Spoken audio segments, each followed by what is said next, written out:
Acompáñanos a hacer un alto en el camino. Este programa trae otra historia de fe que nos ayudará a crecer, reflexionar y a comprender que nuestra fe es maravillosa y universal, que tenemos a muchos hermanos que tratan de hacer bien las cosas. Un alto en el camino, un podcast de Misioneros Digitales Católicos en el cual J.R. Arévalo presenta entrevistas con cristianos que viven su fe y con su servicio transforman vidas y dan testimonio del Evangelio.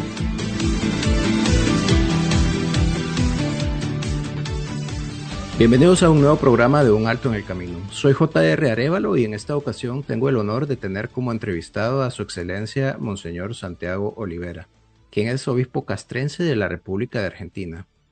Él es oriundo de la ciudad de Buenos Aires, Argentina, siendo el menor de 13 hijos de don Alejandro y Carola Olivera. Cursó sus estudios secundarios en el Instituto San José de los Hermanos Maristas de Morón. Obtuvo el título de maestro y profesor de catequesis otorgado por el Seminario Diocesano Catequético San Pío X de Morón. Cursó sus estudios eclesiásticos en el Instituto de Filosofía y Teología San José del Seminario Diocesano de Morón.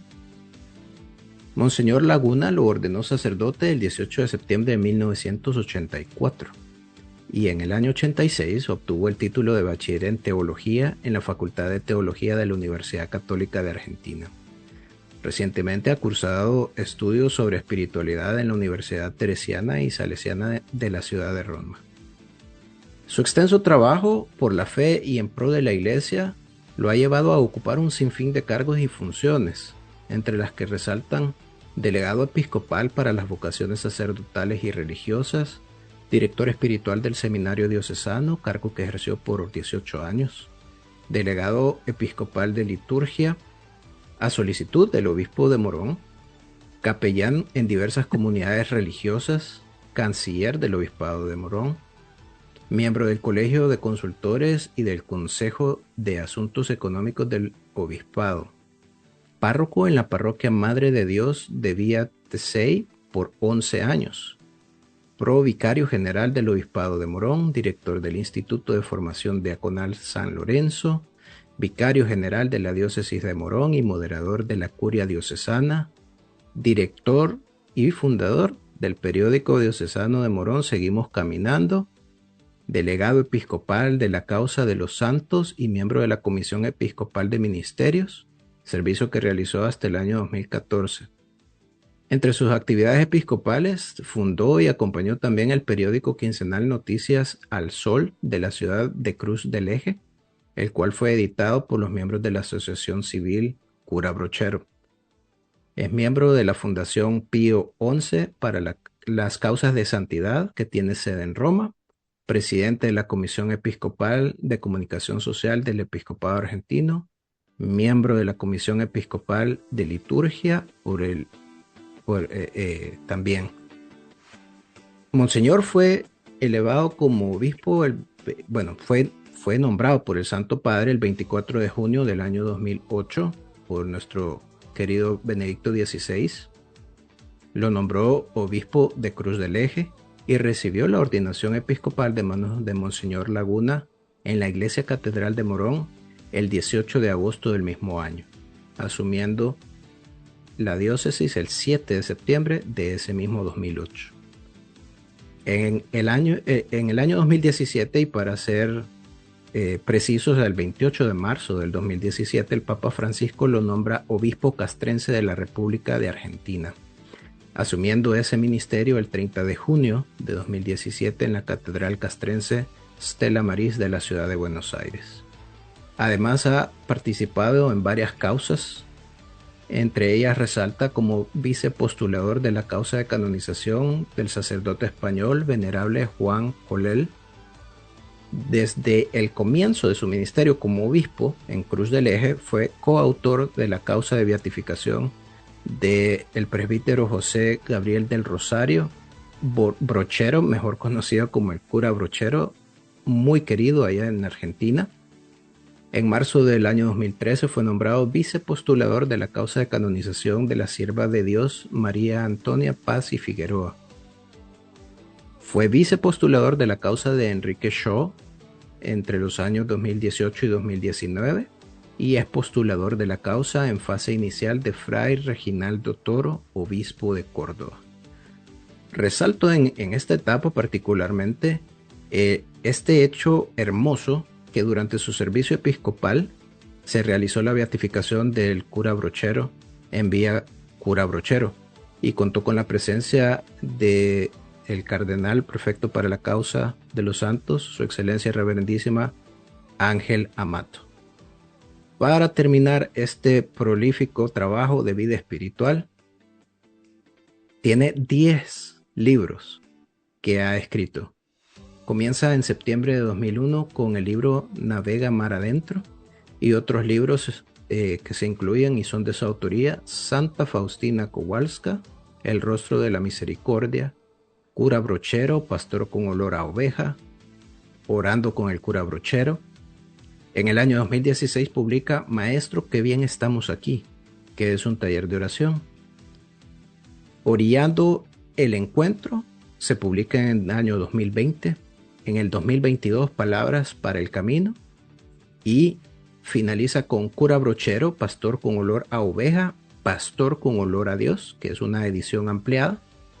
Caminando la Esperanza y Vida del Cardenal Eduardo Pironio, un testimonio de amor, esperanza y acción. Un alto en el camino, una charla sobre la fe. Y después de todas estas grandes obras, Monseñor, bienvenido a este programa. Bueno, muchísimas gracias. Agregaría algo, cuando dijiste la sierva de Dios, Mamá Antura, hoy es santa, gracias a Dios. Y soy vicepostulador de lo de Enrique Shaw, que también está en camino, que quiera a Dios cerca, porque ya están las instancias en Roma muy bien. Y después, como obispo castrense, tenemos una causa de un siervo de Dios, un coronel post-mortem, mártir, que estamos trabajando desde el obispado ya hace 2 años en esta causa. Me llena de mucha alegría. Bueno, y gracias por esta presentación, que impresiona volverlo a escuchar, porque bueno, fueron 40 años, 41 estoy cumpliendo de sacerdote. Esto, toda una vida de servicio, Monseñor, y de entrega. Y realmente sorprende, impacta toda la labor que ha podido realizar y el sinnúmero de corazones a los cuales ha podido llegar de uno u otro medio. Me deja sin palabras y me pongo a pensar, ¿cuándo duerme usted, Monseñor? Varios me preguntan eso, no, pero duermo. No duermo mucho, pero duermo, sí, sí. Mire, pues bueno, antes de hablar de toda esta labor, queremos quizás conocerlo un poquito más en el ámbito personal y, digamos, antes de toda esta vida prodigiosa al servicio, queremos preguntarle quién era Santiago, siendo el menor de 3 hermanos, haber sido desde pequeño una lucha por sobrevivir por ahí con tanto hermano que Sí, molesta, que alegra, que ayuda, y cómo fue su relación con sus padres. sí, nosotros éramos 13, una hermana melliza nuestra murió, yo no la conocí porque era chiquita, y cuando murió algún hermano más, nosotros siempre decíamos que éramos 12 porque éramos 12 vivos, pero uno estaba en el cielo, una niña, María de las Mercedes. Pero cuando murió un hermano mío, ya empezamos a decir, somos 13. En realidad éramos 13 hermanos. Yo tengo bien, algunos dicen el malcriado cuando uno es más niño, yo no lo viví así tanto, de malcriado, pero muy contento de una familia numerosa, que como siempre experimenté de chico, es una gracia, pero también nos duele, porque al ser tantos, sufrimos como tantos, y al ser menos, uno sufre menos, ¿no?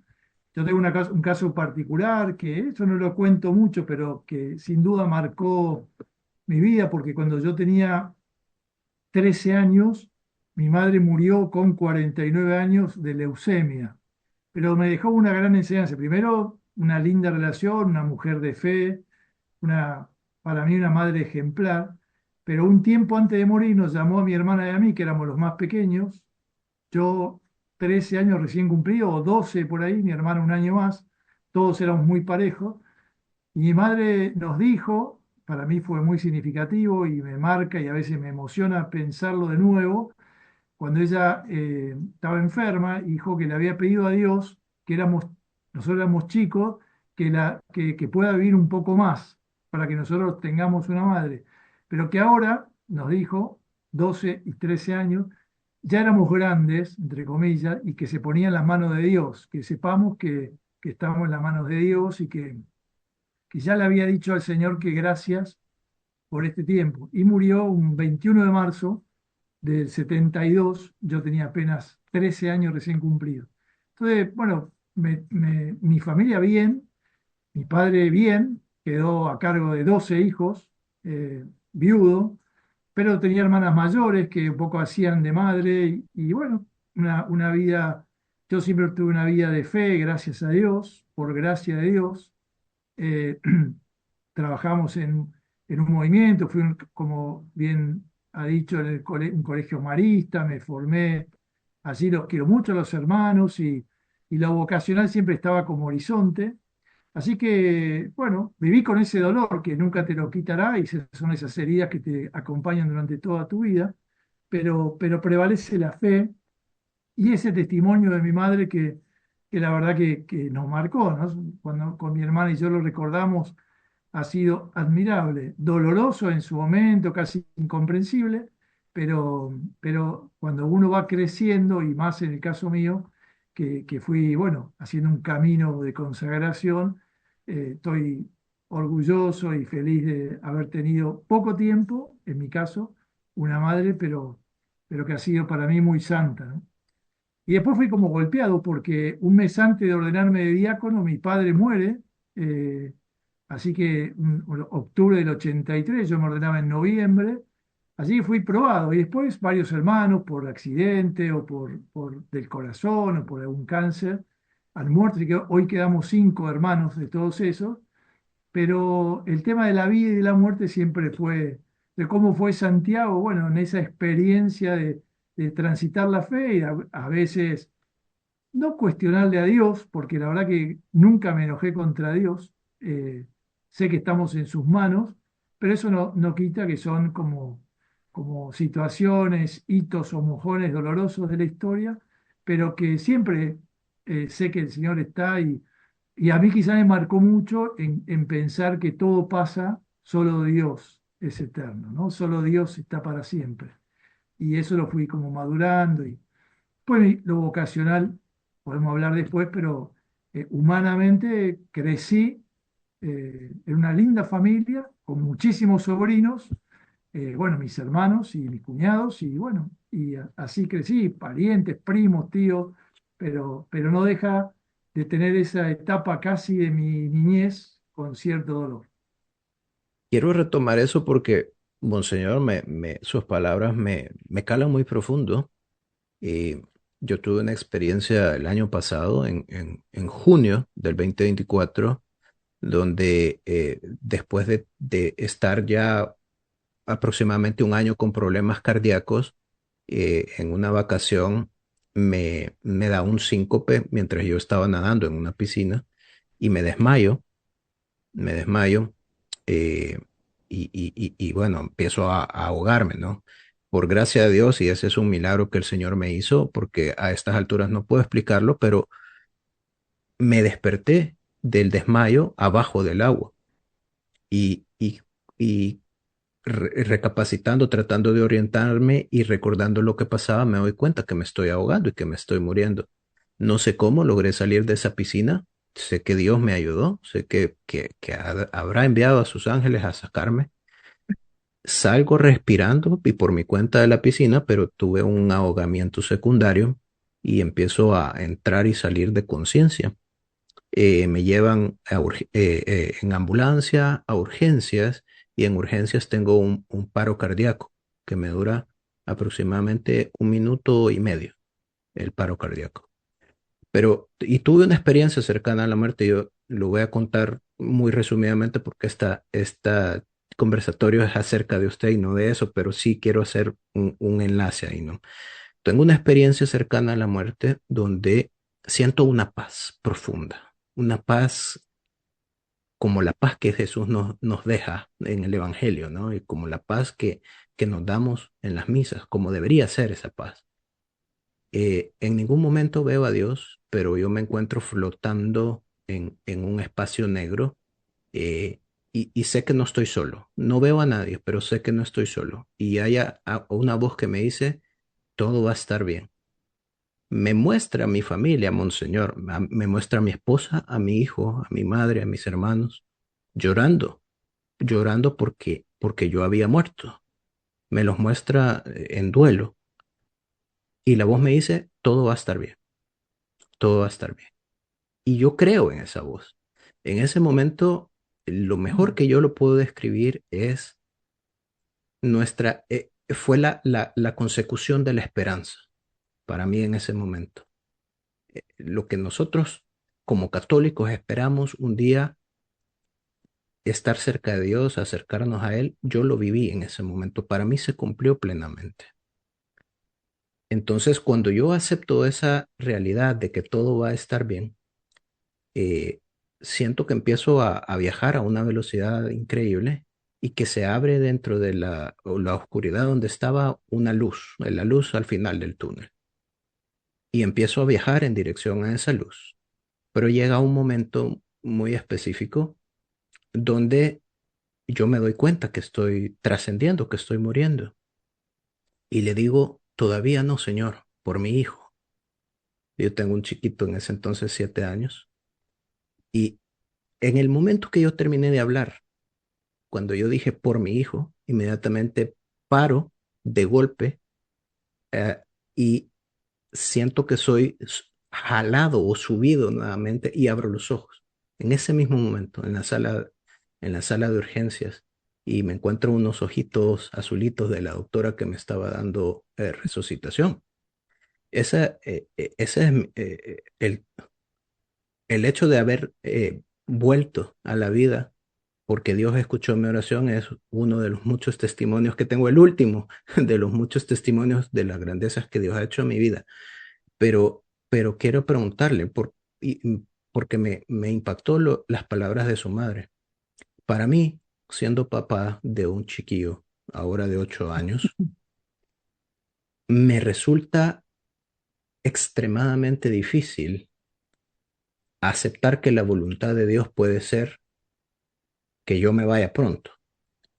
O sea, realmente es un temor que tengo porque lo que no quiero es que mi hijo crezca sin su padre. Y en este caso, pues a usted le tocó terminar de crecer sin su madre. ¿Cómo podemos hacer para tal vez a- algún ejercicio o algo que podemos hacer para realmente como seres humanos abandonarnos a la voluntad de Dios y entender que a veces ese puede ser el camino? Sin duda, qué linda experiencia tuya también, es una gracia. Yo creo para un papá, o en el caso de mi madre, a nosotros que nos dijo así, lo que habrá sido en su corazón, ¿no? Éramos chicos y éramos el 12 y el 13, digamos, de sus hijos, sin embargo, ese sufriendo, porque ella murió de leucemia y los últimos años no la pasaba tan bien. Sin embargo, bueno, la entrega de su vida. Y yo creo que Dios, así como Dios nos acompaña y bendice, yo siempre me sentí protegido por Dios, también por la Virgen. Es decir, yo me acuerdo que cuando iba a la escuela miraba hacia el cielo y pensaba en el rostro de mi madre, en el cielo, pero también me hablaba siendo un colegio marista, la devoción mariana a María también era mi segunda madre, podríamos decir, aunque primera en orden, porque es la madre de Dios y nuestra madre. Pero yo creo que es todo gracia a Dios. Yo siento que mi camino de fe también fue gracia de Dios. Yo cuando escuchaba el currículum decía, a mí me parece rarísimo, pero es la obra de Dios en uno, como dejarle obrar a Él. Y yo experimenté, si uno me dice, yo sufrí, y es verdad, y a veces digo, a mí me hubiese encantado tener madre, madre viva, digamos. Pero bueno, así Dios lo quiso, y Dios sabe mucho más que nosotros siempre. Pero yo siempre digo que la muerte, cuando me toca o me tocó como sacerdote, como obispo, o en la familia, o en los amigos, o cuando nos sorprende la muerte, yo siempre digo esta frase que es conocida, pero es decir, para morir solo hace falta estar vivo. Y entonces, bueno, hay que agradecer con intensidad cada momento, cada día, mirarnos, decirnos. abrazarnos en el mejor de los sentidos y mejor sentimiento y valorar la vida, porque acá somos peregrinos, somos ciudadanos del cielo, como el apóstol Pablo nos recordaba este domingo, somos ciudadanos del cielo. Eso hay que grabarlo mucho en el corazón. Y yo, por gracia de Dios, no por propio mérito, sino por gracia de Dios, lo vivo así. No significa que uno está siempre fenómeno, pero lo vivo así. Sé que somos peregrinos y que el Señor está, nos acompaña, y así lo vivo. Con el dolor que nunca se va a ir, con la herida que siempre va a estar, pero que la fe ilumina. Pero yo siempre digo, las muertes y demás a la gente, y cuando puedo contar mi experiencia, son esas heridas que nos acompañarán siempre, porque el duelo duele y porque además porque queremos. Bendito sea Dios que no olvidamos y que queremos, que tenemos corazón y que tenemos sentimiento. Pero bueno, desde la fe yo tuve la gracia de sentir que el Señor me acompañó, me sostuvo. Mi hermana también, mi familia en general, de fe, y eso también ayudó. Mi hermana, que me llevaba un año, compartíamos mucho, también en orden de la fe, y eso también ayudó para que en mi camino me sintiera acompañado, tías o gente de fe. O sea, viví en un ámbito de fe, y eso sin duda ayuda mucho. Y creo que también es importante ahí, Monseñor, la comunidad, ¿no? Eh, Sin duda. que termina de, pues no llenar, porque nada puede llenar el espacio de una madre, ¿no? Pero también da el soporte, da el cariño que de repente no se puede recibir. Y creo que ese es uno de los grandes bemoles de nuestra sociedad actual, que estamos tan compartimentados en familias nucleares y hemos perdido, tal vez en el caso de Latinoamérica, un poco menos que en otras latitudes, en Europa o Norteamérica. Pero también se da que de repente los hijos pues hacen su propia familia y se vuelven ese núcleo y se desentienden muchas veces de la relación, como usted decía, entre tíos, entre abuelos, entre primos. Y creo que hay una riqueza valiosísima como especie humana, ¿no? Y como familia, siendo la familia la base fundamental de todo lo demás de la sociedad. Y la familia es un sacramento del amor sin límite, digamos, ¿no? La familia cristiana es eso, me parece un signo de un amor. Yo tuve la gracia de experimentarlo así. A pesar del dolor, también experimentar el amor, ¿no? Y, Monseñor, quiero preguntarle dos cosas. La primera, ¿cómo fue su camino hacia el sacerdocio? Y si en algún momento usted pensó o tuvo la idea de las avenidas por donde el Señor lo iba a llevar y que 41 años después iba a tener tanta obra en pro del reino. ¿Lo pensó alguna vez? ¿Hasta dónde me podrá llevar el Señor? La verdad que no. Yo siempre fui un joven que trabajaba en un movimiento de jornadas de vida cristiana, además de estar en la parroquia, daba catequesis en mi parroquia, bueno, en la, en el colegio también, hacíamos retiro, o sea, tenía una vida práctica y siempre lo vocacional estaba en el horizonte.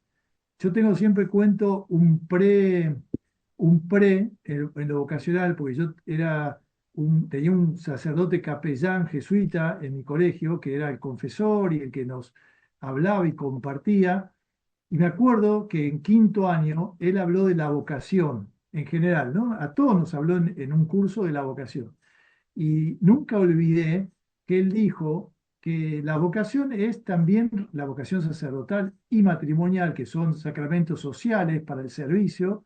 Decía, la vocación sacerdotal es una vocación por necesidad, no es solo, esto estoy hablando del año 76, 1976, decía, no es solo pensar si me gusta o no me gusta, sino también si hay necesidad o no hay necesidad. Para un cristiano, si hay necesidad sacerdotal, uno puede disponerse a ser sacerdote. Y por lo contrario, si hubiera muchísimos sacerdotes, quizá no habría una vocación sacerdotal porque hay muchos sacerdotes. La vocación es una vocación para el servicio. Cuando Monseñor Laguna vino a la diócesis de Morón en el año 1980, 4 años después, yo fui como joven cristiano del movimiento de Jonás a su asunción, que fue un 22 de marzo del 80 en la Catedral de Morón, allí donde me ordenaron después diácono, presbítero y obispo. Y yo estaba en el fondo como joven y escucho que Monseñor Laguna dice en su homilía de inicio, un plan pastoral, dijo, en la misma línea me ocuparé de la promoción de las vocaciones sacerdotales, cuya escasez constituye el mayor problema o el grave problema de la iglesia diocesana, de nuestra iglesia diocesana. Yo tuve ahí la certeza de que el Señor me llamaba. Yo siempre estaba como que en duda, yo había estado de novio con una chica, bien, la quería mucho, y bueno, en ese tiempo no estaba todavía, había hecho un paréntesis, pero sentí una paz cuando dije, si hace falta, aquí estoy. Y lo fui a ver al obispo. Me acuerdo que pedí en realidad, porque era de jornada, me llamaron. Yo había dejado el secretariado porque estudiaba abogacía. Bueno, pero fui a verlo al obispo y le dije que quería hablar con él. Le manifesté esto, lo que yo había sentido. Al mes estaba en el seminario y feliz. Y nunca tuve, o sea, descubro mi vocación. Siempre tenía en la duda, ¿no? Si yo me llamaba o no me llamaba. No si me gustaba o no me gustaba. Obviamente si tengo o no condiciones, claro, porque si yo quiero ser médico, pero veo sangre y me desmayo, no puedo ser médico. O sea, quería ser misionero. Me acuerdo, fui a ver a Monseñor Laguna y le dije, Monseñor, yo quiero ser misionero. Y el obispo me dijo, la diócesis es una misión. Y terminé obispo diocesano, soy obispo misionero, porque lo castrense, después podemos hablar un ratito, es esencialmente misionero. Pero bueno, la vocación fue así. Yo sentí que esas palabras del obispo fueron dichas a mí. Su lema episcopal era in verbo tuo laxavo rete, confiado en tu palabra echaré las redes. Y yo me sentí en esa red que el obispo pidió y nunca tuve dudas, por gracia de Dios tampoco, ¿no? Nunca, cuando entré al seminario, y nunca tuve duda y siempre fui muy feliz y descubro, por eso digo, como un preorigen en la vocación, aquella expresión del padre capellán de mi escuela, mi colegio, que nos dijo eso. La vocación también hay necesidad. Si hay necesidad, el Señor puede llamar. Y que le digo a los jóvenes siempre, no es solo mirándome el ombligo, si yo me gusta o no me gusta, si yo quiero o no quiero. También hay necesidad de cura. Si yo soy creyente y cristiano y quiero ser discípulo de Jesús, tengo que estar dispuesto a decir, bueno, largo todo y lo sigo. Figurativamente, fue usted atrapado entonces en la red de Monseñor Laguna, que por Así es. cierto, veo que ocupó eh, etapas fundamentales también dentro de su formación y luego más adelante de su servicio tenía una relación estrecha con Monseñor.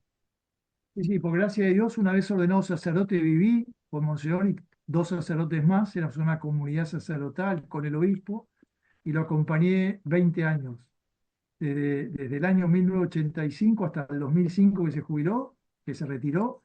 Viví en la casa episcopal, desde ahí era vicario general y fui párroco porque era cerca. Y bueno, estaba en el seminario, porque estábamos en el predio del seminario y fui formador y director espiritual. Y para mí fue un padre, un amigo y fue el hermano, porque en el 2008 el propio obispo, ya emérito, él, Monseñor Laguna, me ordenó en la catedral como obispo. Así que tengo un gran cariño y sin duda, ese es mi primer libro que nombró el 2001, Navega Mar Adentro, por sus 25 años episcopales. Monseñor Laguna era un hombre de los medios, de una inteligencia superior, de una palabra escuchada y respetada en la Argentina. Le invitaban a muchos programas, hablaba en muchos medios, su palabra siempre resonaba. Entonces, como regalo por sus 25 años, recopilé todo lo que porque yo le grababa los programas, todo lo que él estuvo, hizo, y entonces plasmé en ese libro Navega Mar Adentro, que es un poco de su lema, ¿no? Duc in alto, Mm, confiado en tu palabra, echaré las redes. maravilloso. Quiero Quiero preguntarle algo, porque muchas veces a nosotros como feligreses se nos olvida que nuestros sacerdotes y obispos también son personas de carne y hueso, con sentimientos, con emociones, con esas necesidades de relaciones interpersonales, y por eso preguntaba de Monseñor Laguna. Y también, aunque no parezca, por todo el trabajo, pues también se cansan, ¿no? Tienen dudas, preocupaciones y no pocas de esas preocupaciones son originadas por su misma función sacerdotal, la preocupación por su rebaño, ¿no? De casos particulares. Eh, Quizás para ver ese lado más humano, quisiera que nos contara cómo fue para usted saber que iba a ser elevado a obispo. ¿Cómo tomó esa noticia? ¿Qué sintió? Y la verdad es que sentí muchísima alegría y muchísima paz, porque volviendo a la vocación sacerdotal, uno se pone más en sí mismo, ¿no? Uno descubre, ve, reza, discierne, charla con su director espiritual y descubre, bueno, quiero ser cura, lo manifiesta a los formadores, entra al seminario, pero la decisión va muy, muy de uno también, ¿no? Obviamente que la iglesia lo confirma y hay un encuentro de la mediación eclesial, que sin duda es una maravilla, y las etapas que se van formando. Cuando yo fui llamado a ser obispo, sentí muchísima alegría y muchísima paz, porque ahí ni lo pensé y la iglesia me llamaba. El Santo Padre lo ha nombrado. Yo sentí como una renovación en la vocación y una confirmación donde no busqué y me sentí enviado. Y además a Cruz del Eje, que era una maravilla, cuando el nuncio me dijo que iba a ser obispo en Cruz del Eje, lo primero que le dije, la tierra del cura Brochero, yo lo quería mucho de seminarista y cura, el cura Brochero. Así que fui muy feliz y lo viví así, en clave vocacional. Yo sentí que la iglesia, porque la vocación es llamada, la iglesia me llamaba a esto, ¿no? A ser obispo en Cruz del Eje. Así que lo viví como una cosa de gratuidad, digamos, ¿no? No es que no piense lo que significa ser obispo, porque obviamente, y se lo va a pensar, va a rezar. Yo, si el Papa me pidió y me llama y esto, aquí estoy, digamos, ¿no? Y hablando un poco de Cruz del Eje y especialmente del cura Brochero, creo que usted ha sido un digno representante del cura Brochero, primero porque también usted es sacerdote, ¿no? Pero también por todo el trabajo que ha hecho alrededor de este insigne sacerdote. Eh, para representarlo, me imagino que usted ha estudiado extensivamente lo que fue la vida de este hombre. eh, ha sido su embajador, habiendo escrito extensivamente acerca de él, coautor de la causa. Entonces quiero preguntarle, porque en Argentina es muy conocido, muy conocido. En Latinoamérica tal vez sí es conocido, pero tal vez no con la misma profundidad y con la misma reverencia que en la Argentina. Entonces quisiera preguntarle, habiendo sido el cura Brochero una persona tan sencilla y tan entregada al servicio, ¿qué lo hizo tan extraordinario? Pues, es decir, y lo hago en función tenemos tantos sacerdotes que sudan por sus parroquias, por estar ahí con su gente, pero este hombre trascendió, este hombre fue extraordinario. Sin duda. También por su sencillez, por su grandeza, ¿no? Yo creo que hay muchísimos curas santos. Hubo y hay. Solo algunos el Señor escoge y elige para ser los modelos, ¿no? Y el santo cura Brochero, para mí es un amigo. Yo lo sentía vivo. No solo porque pude leer más del cura Brochero en mi tiempo de Crueleje. Yo lo conocía, pero pude leer más. Pero fundamentalmente y sin temor a equivocarme, yo lo conocí por sus frutos, por sus obras, porque yo en Cruz del Eje andaba de un lado a otro, en una diócesis extensa, no tan grande, pero extensa en kilómetros, y alguna vez levantaba algún campesino, algún hombre sencillo de nuestros pueblos, y me decían, por ejemplo, yo manejaba, y me decían, este año todavía no he hecho los ejercicios espirituales, porque el cura Brochero era un hombre apasionado para que el encuentro con Cristo transforme la vida de su curato y de su patria, de su provincia, y lo lograba. Los retiros espirituales, los ejercicios espirituales de San Ignacio eran como el octavo sacramento para el cura Brochero. Y se mataba a vivir eso y buscaba y salía.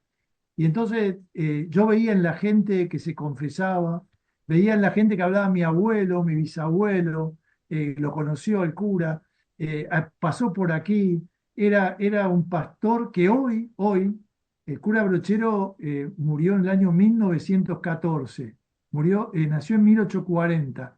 El 16 de marzo cumplió 185 años de su nacimiento y es tan actual y tan vigente, y es un cura de hoy. No es un cura viejo, no es un cura del pasado, es un cura de hoy.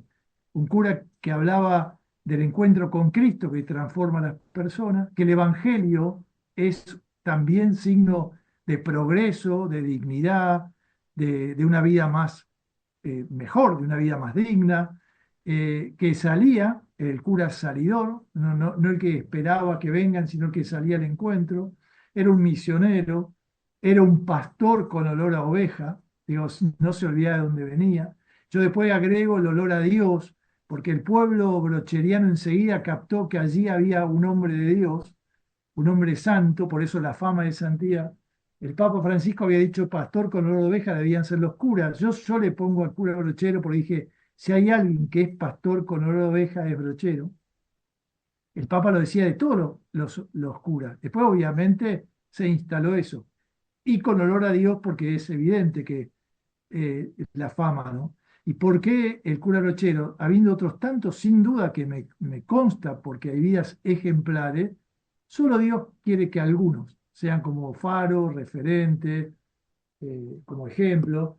Y para la Argentina, el cura Brochero cada 3 años reúne 600 sacerdotes en Brochero para reflexionar sobre su figura. Cada 2 años, o 3 o 4, a los seminaristas de nuestra patria. Y se va conociendo más.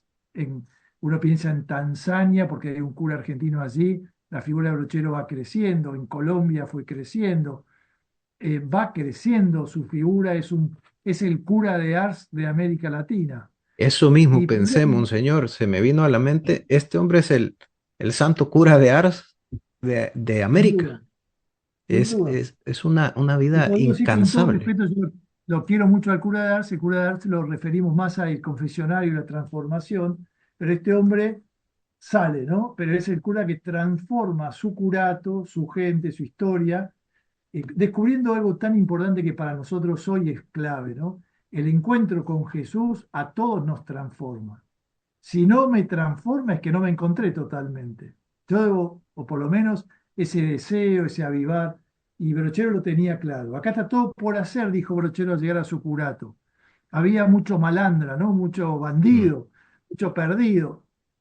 Decía Brochero, iba al encuentro a ellos, a los ranchos, y decía, cuando lo criticaban que se juntaba con la gente así, decía, la culpa la tiene Jesús, porque Jesucristo vino para los enfermos, para los más pobres, para los necesitados.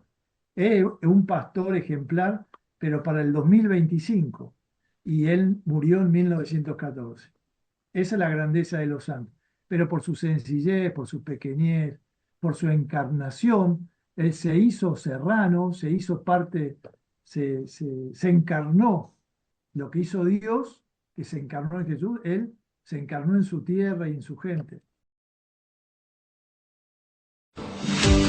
Puedes seguirnos en todas nuestras redes sociales como Misioneros Digitales Católicos, en Facebook como Un Alto en el Camino, una historia de fe, y en Instagram como JR Arévalo. Además, puedes descargar la aplicación de Misioneros Digitales Católicos, búscala en App Store y en Play Store para iPhone y Android.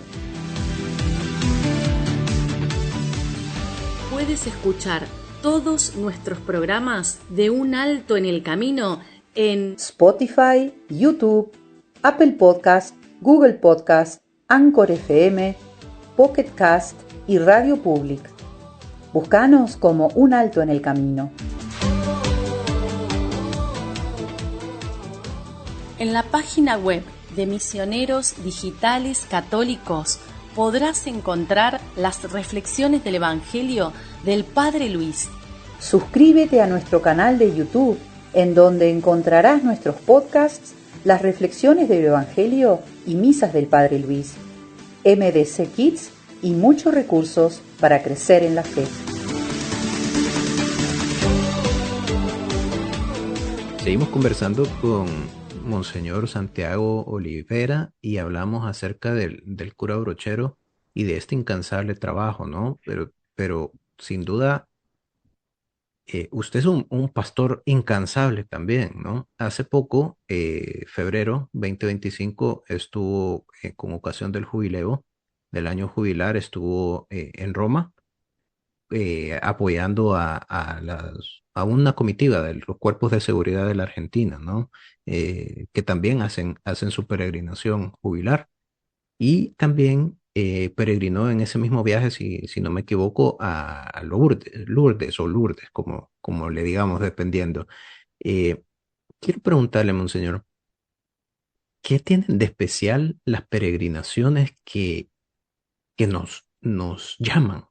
Es decir, yo diría que hay católicos muy poco comprometidos con su fe, digamos los católicos de domingos, y hay católicos ya crecidos en la fe, con un camino, pero yo creo que, y los que estamos en medio, ¿no? Que nos movemos por ahí, pero creo que si hay algo es que no importa qué tan maduro estemos en la fe, el hecho de peregrinar a un lugar santo es algo que nos llama, que nos atrae, es como una voz, ¿no? Que nos está diciendo, y cada quien puede tener algún lugar en particular, ¿no? La Basílica de Guadalupe, puede ser el Vaticano, Lourdes, Fátima, que son las grandes, ¿no? Y muchas a nivel local en cada uno de los países. ¿Qué tienen de especial las peregrinaciones en sí que nos cautivan tanto? Y yo siempre pienso cuando María fue dada por madre de todos nosotros, a todos nosotros, cuando Jesús en la cruz, en ese testamento de amor tan grande, dijo, ahí tienes a tu hijo, y Juan, un poco en nombre de todos. María se tomó en serio esa maternidad y a lo largo de la historia y de la geografía se hizo presente.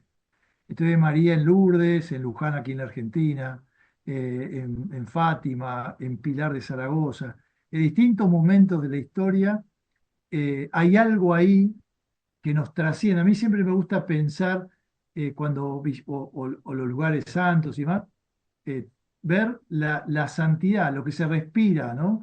La aparición de la Virgen o la manifestación de la Virgen. Y la peregrinación es nuestra condición. Somos peregrinos, somos ciudadanos del cielo, por lo tanto acá somos peregrinos. Nos ponemos en camino, llegar a una meta, lo que significan los santuarios, ¿no? Que esa acción de gracia, esos pedidos o deseo de conversión, esos pedidos de salud y de tantas cosas, creo que hay algo que nos trasciende, hay un aire sobrenatural que nos trasciende. Si uno piensa en Lourdes, por ejemplo, en esta sencillez de Bernardita, si uno piensa en Fátima de los pastorcitos, si uno piensa aquí en Luján, el tema de la carreta y este misterio de la Virgen que se detiene a orilla del río Luján y no avanza hacia Santiago, o en Compostela, perdón, en el Pilar, la Virgen que le da ánimo, que eso no es una aparición, sino era viva la Virgen y lo alienta a Santiago el apóstol.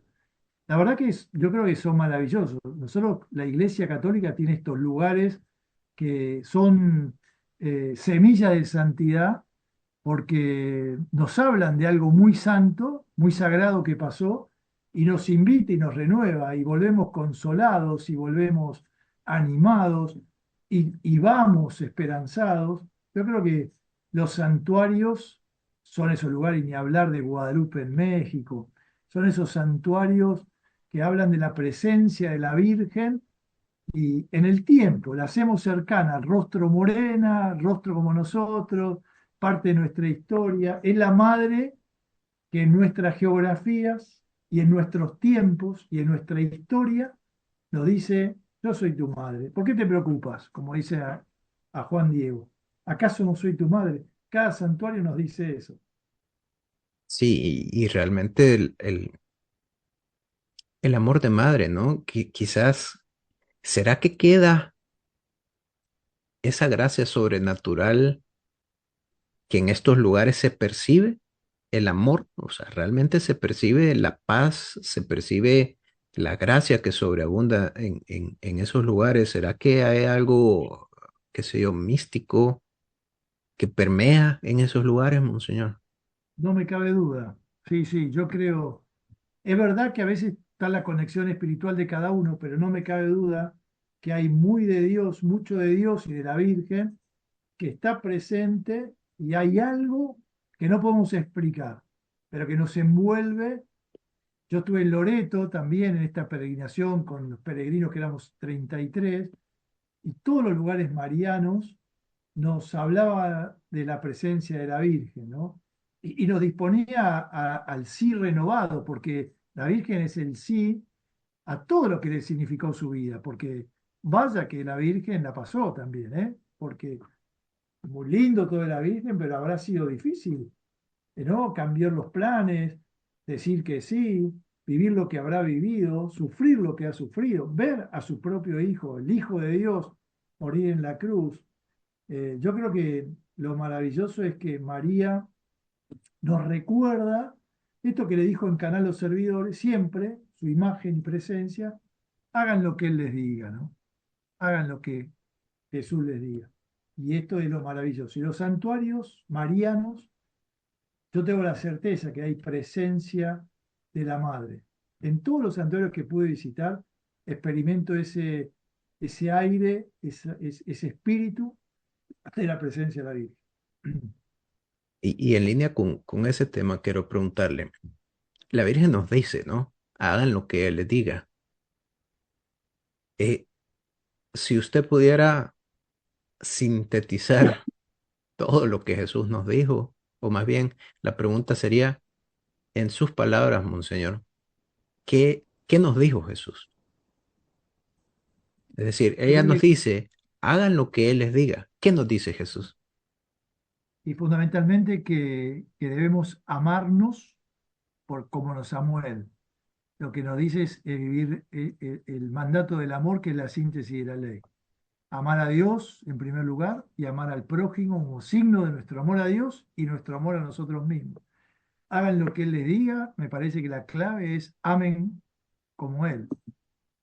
Y ahí es donde es tan fundamental, bueno, son tan fundamentales las virtudes, ¿no? Entre ellas la caridad, precisamente el amor, pero también Sin la... duda, porque acordate, perdón, que corté, pero los preceptos que tenían los israelitas, tantos preceptos, ¿dónde se resumen?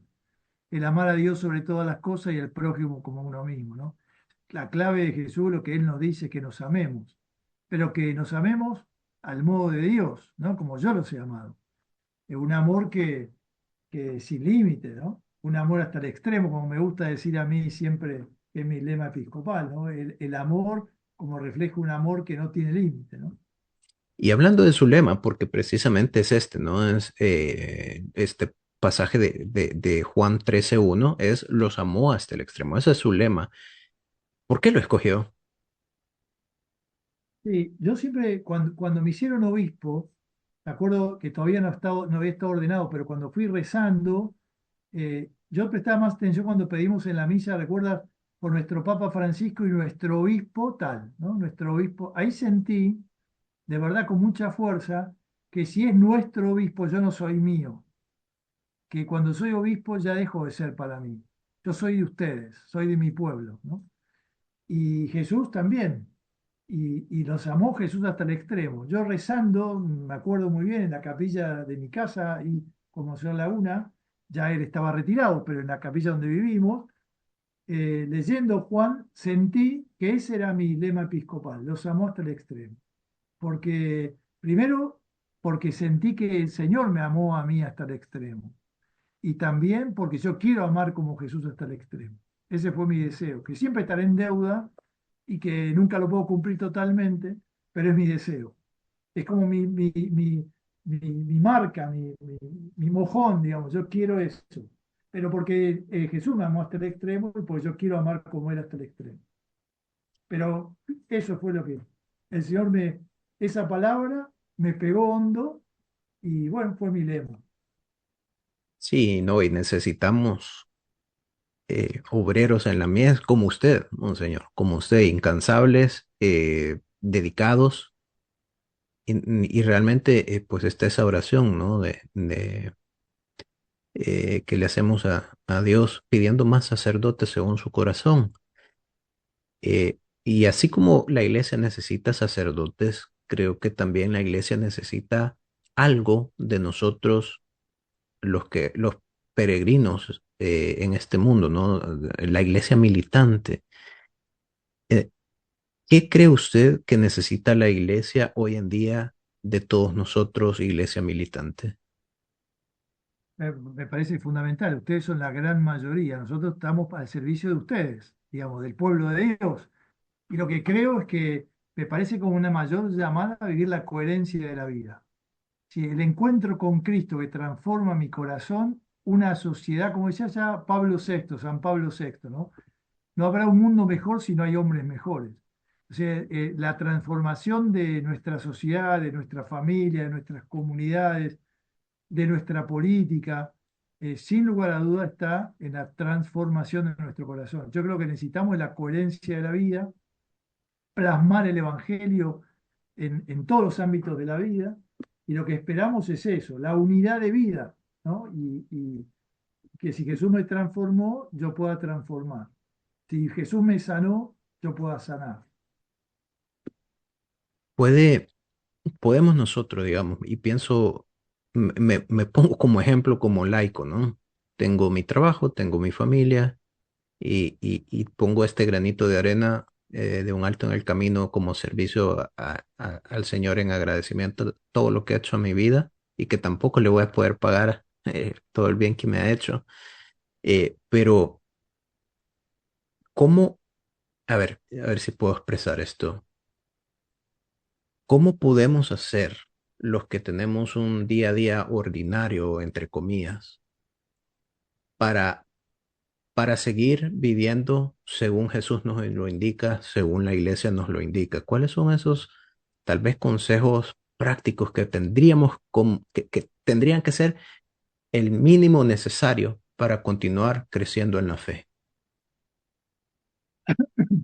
Es una respuesta que tendría que ser un poco más amplia, pero para sintetizar, me parece que cuando nos levantamos y cuando nos acostamos, cuando nos levantamos, ponernos en la presencia de Dios, reconocer las grandezas de Dios en mi vida, la posibilidad de comenzar cada día, y también tener esos espacios de encuentro con la palabra de Dios, un ratito. La oración no es una imitación solo para los consagrados, sino para los consagrados bautizados, como son ustedes. Tener esos espacios de que la palabra vaya entrando, rumiando en nuestra vida y vaya calando hondo en nuestra vida y nos dé fruto en nuestra vida.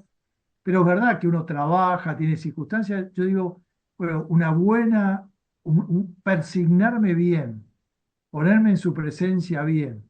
Si podemos rezar, obviamente, la oración de la iglesia, eso, bendito sea Dios. Obviamente el rosario si lo podemos hacer. Pero a veces en lo cotidiano, en los laicos, bueno, no perder que la iglesia doméstica en la familia, ayudar a crecer con los valores del Evangelio. Me parece poner la disponibilidad de cada día para que el Señor obre en uno. Yo quiero dejar que vos seas Dios en mi vida. Y es simple y difícil, pero me parece que la clave es esa, ¿no? La vocación del laico es transformar las realidades temporales según el querer de Dios. Y me parece que una gran deuda que tenemos muchas veces, el otro día hablaba en un medio, decía que mucha gente se llama cristiana en nuestro país, por ejemplo, en el mundo de la política, pero después insulta, agrede, sin ningún problema. Digo, acá hay algo que falla. Porque si somos cristianos de verdad, tenemos que amar a los enemigos. Y si somos cristianos de verdad, no podemos insultarnos. Y si somos, tenemos que escucharnos, tenemos que respetarnos, tenemos que comprender al que piense distinto o aceptar al que piense distinto.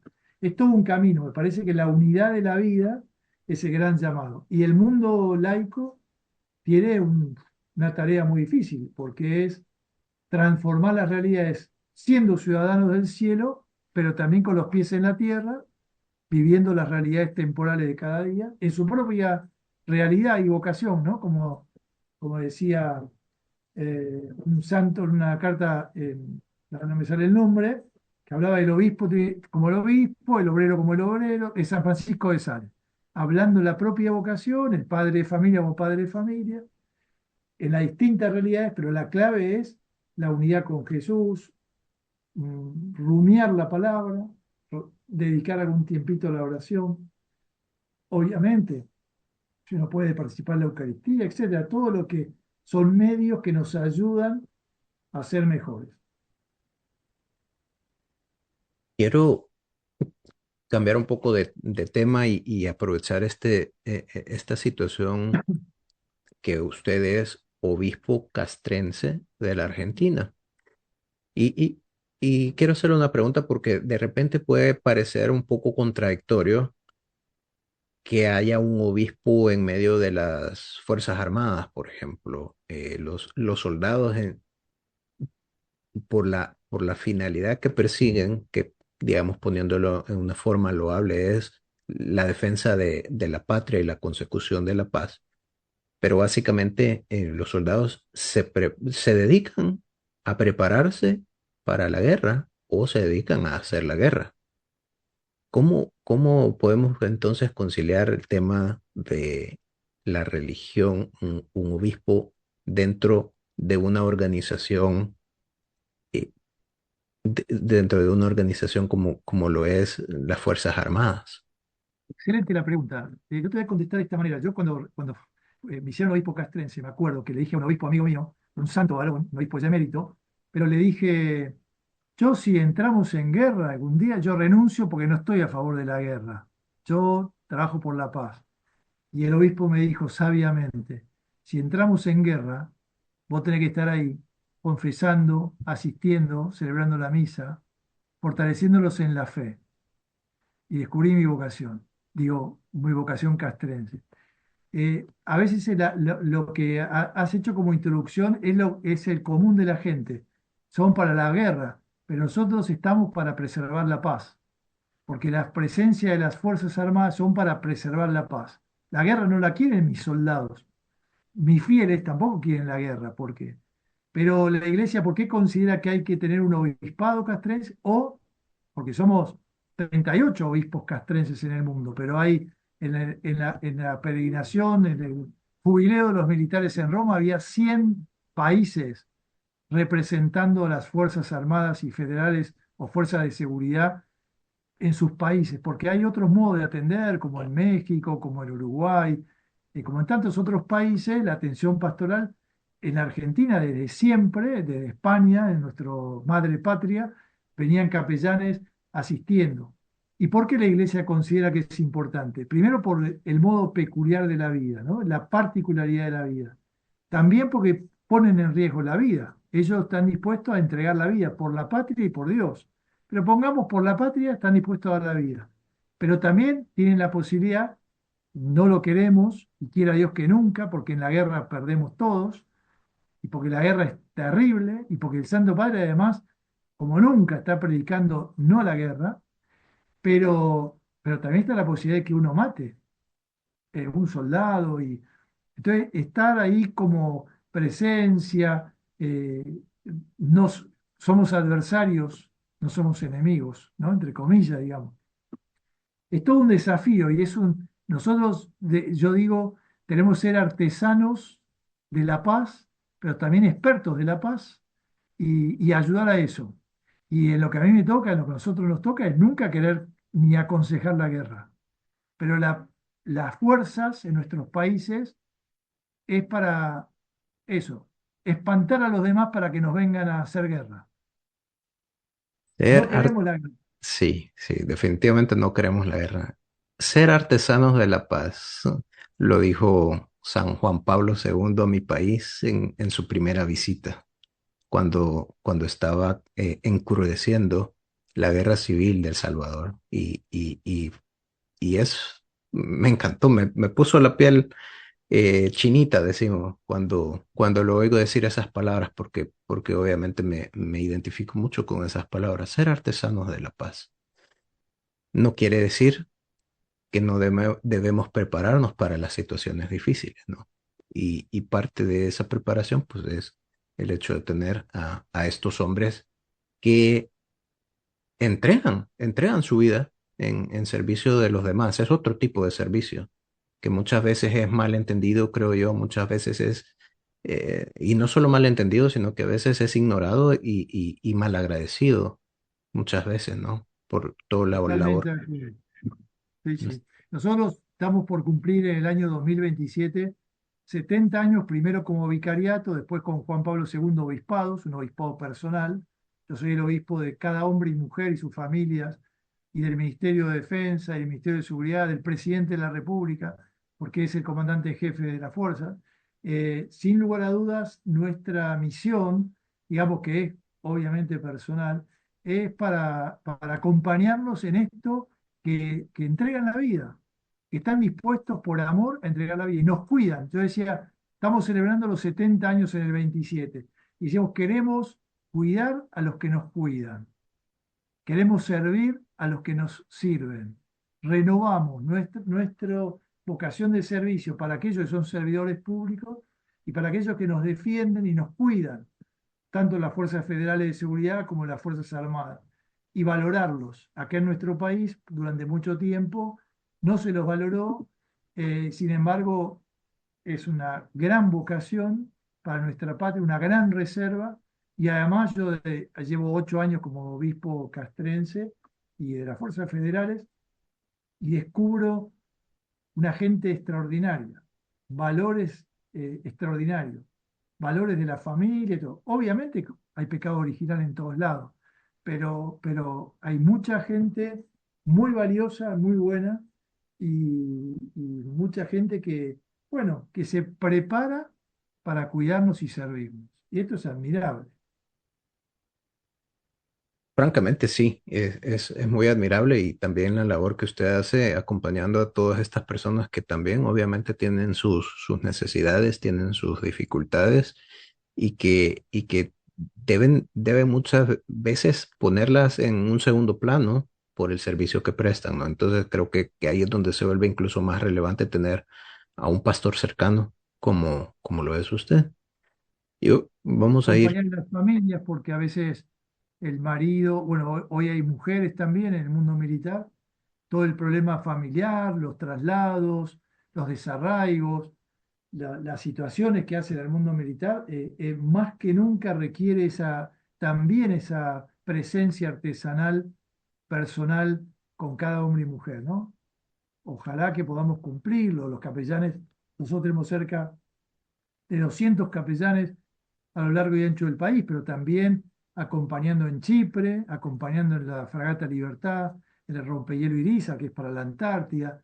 O sea, el obispado castrense y fuerzas federales tiene esta misión de acompañar la vida en el lugar donde están, por eso estamos en donde están ellos, esto es nuestro estatuto, y el Papa Francisco en este último domingo del 9 de febrero que pudo celebrar con todo y que pasó un frío pobre y que no pudo terminar de hablar por su problema de respiración, pero él nos dijo ese día, habló a los militares, le agradeció la entrega de la vida y a los capellanes nos dijo, la presencia de ustedes, obispo castrense y capellán, la presencia de ustedes, nunca olviden, es presencia de Cristo. Y esto es una maravilla, presencia de Jesús, ¿no? Y esta es nuestra vocación, esta es nuestra misión. Estamos y debemos ser reflejo y presencia de Jesús. Esa es nuestra vocación castrense. Maravilloso, monseñor. Yo quiero aprovecharlo a usted y todo este conocimiento que tiene en su trayectoria de, ya decíamos, más de 40 años. Quiero hacerle una pregunta que me ha circulado en mi mente y en mi pequeña mente católica. Pero antes de eso le voy a hacer un preámbulo porque para explicarlo, ¿no? La vida a mí me dio la gracia de llamar a dos hombres padres, papá. Tuve mi papá biológico y el que me dio la vida y otro que me crió y me formó en el hombre que soy hoy. Y mi padre biológico me dio esta enseñanza, me decía, mira, hijito, me decía, no hay que preocuparse por el pasado porque Dios siempre va a estar ahí. Y no hay que preocuparse por el futuro porque Dios ya estuvo ahí. Y siempre me llamó mucho la atención cómo conjugaba él las palabras porque hablaba del pasado y decía que Dios siempre va a estar en mi pasado. Es decir, hablaba de mi pasado, pero de Dios en futuro. Y luego decía, me hablaba de mi futuro, no hay que preocuparse del futuro, porque Dios ya estuvo ahí, ocupaba el pasado. Y mi papá era una persona bastante simple, pero me pareció que esto era sabiduría de otro nivel.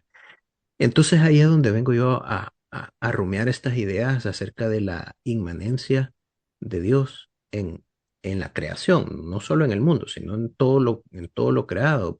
Al final Dios no es afectado por tiempo, materia, por espacio. Entonces me queda la duda, ¿cómo, cómo es ese misterio, pues, de que siendo Dios algo tan grande, puede al mismo tiempo fijarse en algo, en alguien tan pequeño como, como lo soy yo? Siempre me ha quedado esa duda, o sea, es decir, ¿cómo, monseñor? Sí, yo creo que hay que remitirse a la encarnación. Tanto amó Dios al mundo que envió a su Hijo para salvarnos. Y lo mandó haciéndose uno de nosotros, ¿no? Para que nosotros alcancemos a Dios, para que lo podamos conocer, ¿no? Jesús es el rostro visible del Dios invisible. Este es el misterio grande, de un misterio que hay que verlo solo desde el amor, porque Dios nos pensó para estar en su presencia, para que podamos contemplarlo cara a cara, para que nunca muramos, para que vivamos para siempre, pero nuestra libertad, como nos hizo imagen suya, nos equivocamos del camino y tanto nos amó Dios que se hizo presente. Y a mí siempre me gusta pensar qué es el presente, porque Dios con nosotros es el Emanuel, Dios con nosotros. No es ayer, es mañana, es el eterno presente. El presente es nuestra única verdad. Yo agregaría lo de tu padre, que es lindísimo. Dios estuvo en el pasado, se lo dejamos a su misericordia, a su corazón grande, y estará sin duda en el futuro, pero no lo sabemos, porque nuestro presente es la verdad. Nuestro presente es regalo. Yo te hago un presente de cumpleaños, te hago un regalo, es lo que está acá, lo que tengo claro. Dios es el eterno presente, el que pasó, pero está, y el que vendrá. Pero el misterio que es el Emanuel es el Dios con nosotros, siempre. Esto es maravilloso. Entonces, Maravilloso. ni se distrae, ni mira para otro lado. Dios es el presente eterno. Una maravilla. Pero porque se encarnó y hizo este regalo.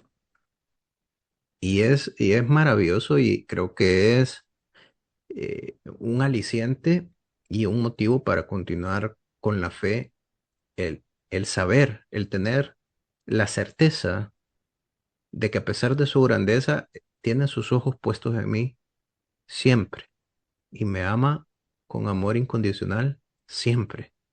Y creo que esa es la dignidad del hombre, ¿no? Que Dios nos amó Eso es primero. así, tan importante que Jesús dijo que Dios es amor, ¿no? La buena noticia es que Dios nos ama. La buena noticia es que Dios es amor. Y eso es clave, ¿no?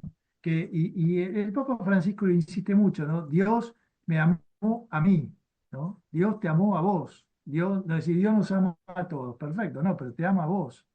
Dios perdona a todos, no, te perdona a ti.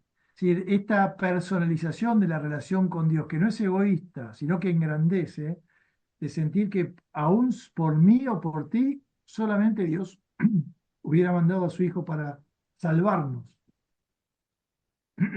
Monseñor, quiero preguntarle, Su Excelencia ha tenido un caminar increíble, ha tocado, no creo que no puedo ni dimensionar cuántas personas ha tocado usted a través de su servicio en tantos lugares, llegando a tantas personas, con tantos libros también, que qué alegría tener estos libros, estas enseñanzas suyas también. Pero si pudiera usted resumir su trabajo como sacerdote y su trabajo episcopal en una lección, ¿cuál sería? Eh, Qué difícil pregunta, pero fundamentalmente es tratar, porque uno siempre se siente como deudor, pero tratar de ser la imagen de Jesús, porque nosotros somos otros Cristo, ¿no? A veces me impresiona que cuando nosotros perdonamos, dice, yo te absuelvo, no digo te absuelvo en nombre de Jesús. Cuando consagramos decimos, este es mi cuerpo, esta es mi sangre. Es un misterio grande que nos trasciende tanto. Pero ese cuerpo y esa sangre que yo digo, tengo que hacerlo de entrega de verdad en mi propia vida. Ese, entonces, lo que se reduce la pasión por hacer presente a Jesús en todos los cristianos tenemos que hacer presente, por eso somos cristianos, ¿no? El bautismo nos hizo otros Cristo. Este misterio tenemos que meditarlo mucho. Y entonces, cuando Pablo, el apóstol Pablo pide, tenga los mismos sentimientos de Cristo Jesús, tengan los mismos sentimientos de Cristo Jesús, los mismos pensamientos de Cristo Jesús. Este es un gran desafío que nunca acabaremos, por eso pedimos perdón y por eso estamos en tiempo de cuaresma y nos confesamos, porque a veces no hacemos, como decía el propio Pablo, no hacemos el bien que queremos y hacemos el mal que no queremos. Pero fundamentalmente me gustaría que el que me ve pueda ver a Jesús y que yo pueda llevar a Jesús. Esa es la gran tarea, ¿no? Si los libros que tuve la gracia y, bueno, y me alegra porque hay libros que son palabras para el camino, o caminando la esperanza, o orillando el encuentro, son meditaciones tipo para hoy. Han surgido como Twitter, porque yo digo, tengo una diócesis todo el país, ¿cómo llego a todos mis fieles? Tengo un pensamiento diario, que en la página del obispado cada día hay un pensamiento. Bueno, con un librito tipo de bolsillo que lo tengan en el uniforme o en el traje de fajina de los militares, que sea un pensamiento. Hoy no estamos para leer tanto. Digo, la cultura de hoy está más reacia a leer los libros. Esos son pensamientos que son orillando el encuentro, palabras para el camino o el último, caminando la esperanza, que es en relación con este tiempo que estamos viviendo. Y lo de, bueno, las vidas de Faustina Kowalska o de el Beato Pironio, que es un grande, yo les recomiendo la vida de Pironio, que es un beato argentino, fue cardenal allí en Roma, el promotor de la Jornada de la Juventud, un hombre de Dios, hijo número 22, hijo número 22, de una madre que le habían dicho el médico que no podía tener más hijos después del primero. Y el obispo de entonces, un auxiliar, le dijo, usted crea en Dios, fue a la Virgen de Luján, le dio el algodoncito con el aceite, usted confíe, crea en Dios, y tuvo 22 hijos. El Wow. último fue el Beato Pironio. Pero bueno, son esas cosas que, bueno, no sé por qué me fui por ahí, pero digo, los libros que ayudan y nos animan a vivir la santidad, una vocación a la que estamos todos llamados, vos y yo, todos, y los que nos escuchan, porque nuestra vocación nos iguala a todos, estamos llamados a ser santos, es nuestra primera vocación. Después, laico, cura, obispo, lo que sea, religioso, pero la vocación a la cual primera y de todos es a la santidad, que es la vocación bautismal. El Papa San Juan Pablo II nos decía al comienzo del milenio, al comienzo del 2000, ¿quiere recibir el bautismo? Es lo mismo que preguntarnos, ¿quiere ser santo? Sí, no, francamente sorprendido, monseñor, con tanta riqueza, ¿no? Y quisiera seguir aquí por lo menos otra hora más aprovechando su presencia y sus enseñanzas, pero el tiempo se nos termina y también quiero dejarle descansar, pues estamos en diferentes horarios, pero quisiera cerrar con la pregunta de rigor de la quinta temporada de Un Alto en el Camino. Y es la siguiente, si pudiera darle un consejo a su yo del pasado, es decir, a Santiago del pasado, ¿qué le diría? Déjalo a la misericordia de Dios, porque Él sabe más, porque uno puede mirar el pasado con el conocimiento de hoy, con el camino de hoy. Y en el pasado hemos tenido cosas buenas y no cosas tan buenas, pero el pasado ya fue, la verdad es el presente, es hoy. Entonces, ¿qué le diría? Tranquilo, Dios es misericordioso, descansa en Él porque ya pasó, no puedo hacer nada, pero Dios puede hacer todo. Es, Es muchas veces difícil, es contradictorio porque decimos Dios es todopoderoso y Dios sabe, Él sabe lo que nosotros necesitamos aún antes de que se lo pidamos. Y sin embargo, como seres humanos nos cuesta tanto desprendernos y nos cuesta tanto el abandono en las manos de Dios. ¿Qué nos recomienda usted? ¿Qué oración, qué cosa podemos hacer para que nos sea un poco más fácil o para tener ese camino hasta poder llegar al abandono total en las manos de Dios? Sí, yo creo que es un aprendizaje y es una actitud de cada día. A mí me gusta mucho esa frase de Charles de Foucault, ¿no? Padre, haz de mí lo que quieras, me pongo en tus manos, haz de mí lo que quieras. Sea lo que sea, te doy Te gracias. doy las gracias. Con la infinita confianza porque eres mi Padre. A mí me gusta mucho una frase de Edith Stein, ¿no? Que era Benedicta de la Cruz, esta conversa judía cristiana que fue martirizada. Ella tenía una frase muy bonita que decía, Padre bueno, ¿no? La teoría. Todos sabemos que Dios es un Padre bueno. Decía ella, Padre bueno, eres un Dios bueno también para mí. Y aunque me lleves por caminos oscuros, sé que me llevas a ti. Iba a morir. Entonces me parece, la clave es eso, me pongo en tus manos, que son las mejores manos. Haz de mí lo que quieras, sea lo que sea, te doy gracias. Y bueno, finalizando, con la infinita confianza porque tú eres mi Padre. Si la certeza de, pues tú eres padre y sabes lo que es para un hijo que te tome de tu mano y sabe que lo proteges, que lo cuidas, que le harás el bien, que contigo no tiene tanto miedo porque te sientes seguro. Ese es el padre, al padre que quiero, al padre que no me suelta de su mano y que, aunque es difícil, sin duda, porque a veces nos lleva por caminos oscuros, como decía Teresa Benedicta, pero Edith Stein, sé que me llevas a ti.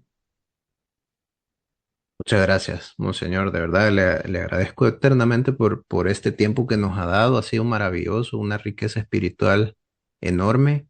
Eh, Le agradecemos por su tiempo. Sabemos que es una persona extremadamente ocupada y le pedimos a todos los que nos escuchan que también lo lleven en sus oraciones, que oren por usted, por su persona y por su ministerio episcopal. No me queda más que nuevamente agradecerle este tiempo. No, muchas gracias, bueno, José y nuestra mediadora también. Gracias de corazón porque, bueno, un grato momento me ayuda mucho a mí también, porque muchas veces no somos nosotros los que hablamos, sino el Espíritu que suscita a veces nuestras palabras y doy gracias también por esto. Y gracias a todos los que nos han sintonizado en este programa de Un Alto en el Camino. Nos volveremos a encontrar en otro programa y mientras tanto recordemos que el milagro sucede en el corazón de los que creen y que algo bueno está por venir. Gracias por escuchar esta historia de fe. Recuerda que el milagro sucede en el corazón de los que creen y que algo bueno está por venir. Nos encontramos en el próximo programa.